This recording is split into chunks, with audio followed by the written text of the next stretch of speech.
All right, y'all, I got a pretty interesting one for y'all today, so let's go ahead and get into it.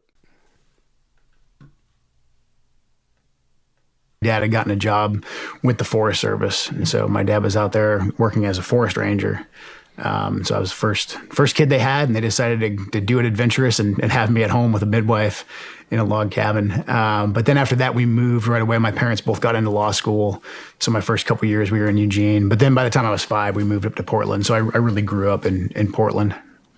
Right on. What were you into? So pretty much anything outdoors, anything that was related to like the military, outdoor adventures. I was actually really lucky. My area had a great Boy Scout community, so I was really heavily involved in Boy Scouts pretty much until the time I joined the Army. You know they just changed the name of the Boy Scouts. Breaks my heart, man. Is that real? It's real. Yeah. What did they change it to? Do I you think they remember? just draw. I think it's just Scouts now or something like that. Yeah, yeah. I don't know. They've had some hard years, and like they're not what they used to be, unfortunately. Man, Yeah. yeah. It's sad because that was an institution where you could send your sons off to, and they were gonna be in an environment where boys could be boys for one. You know, you could go off, and that's kind of the way my Boy Scout troop was. Like nowadays, if my Boy Scout troop existed, the Scoutmasters would probably like be sent to jail because they basically were like Lord of the Flies. It was like the older boys run the younger boys, and maybe at the end of the weekend we'll make sure that nobody gets hurt, but you guys just kind of go off in the woods and do your own thing, which Yeah. is great because I think little boys need that because you got so much of that energy. But it's sad now that that's just like yet another institution that's been closed off to young men where a lot of character could have been formed, a lot of really good life lessons could be taught. You can go and mentor younger kids, and now it's become something that is going to basically adhere to the whims of woke culture. Yeah. And that's what they did. They're a big corporation, they're a big organization. They said, hey, but what about girls? But what about LGBT, LMNOP? And now we have a name change, and they've destroyed yet another great institution. And he's absolutely right. So let's take a look at the timeline for the Boy Scouts of America. Some important events that we should go over. All right, so in 1910, the Boy Scouts of America was created. 69 through 71, young women aged 14 to 20 were then allowed to join specific programs. So they went through this process to allow women to join some programs. So women were kind of already in the organization. And in 74, they became fully racially integrated. In 1990, James Dale had his membership revoked as they discovered he was homosexual and a gay rights activist. In 92, Dale filed a claim for discrimination of sexual orientation. And in 2000, after spending millions of dollars, the Boy Scouts of America won that important case. Now here's where the kicker comes in. In 2013, non-heterosexual and non-cisgender people could then join the Boy Scouts of America.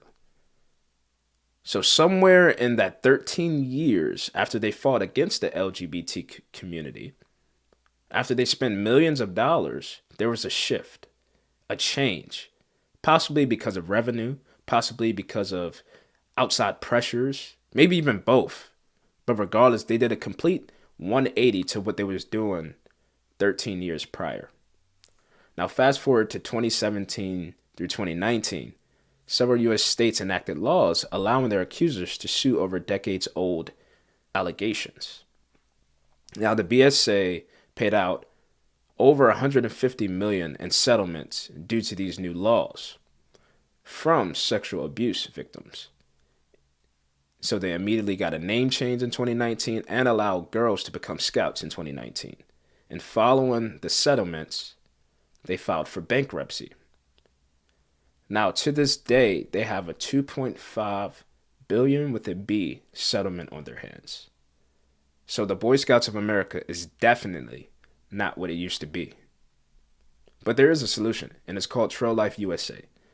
Now, Trail Life USA came to fruition after the Boy Scouts decided to start allowing LGBT into the Boy Scouts of America.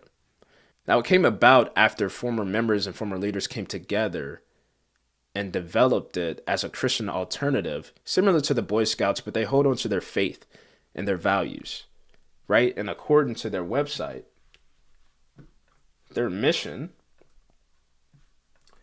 is to guide, generations of courageous young men to honor God, lead with integrity, serve others, and experience outdoor adventure. Right? So here's what it comes down to. The Boy Scouts of America allowed outside pressures and the culture to pressure them into adhering to the whims of society. And we cannot do that.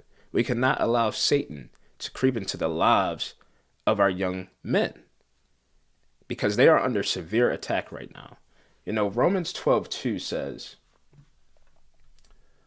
"Do not be conformed to this world, but be transformed by the renewal of your mind, that by testing you may discern what is the will of God, what is good and acceptable and perfect." I encourage you right now to pray for this organization, Trail Life USA, that they may bear fruit and lead our young men to Jesus. Drop a comment below. Let me know what you think. I'm out. Peace.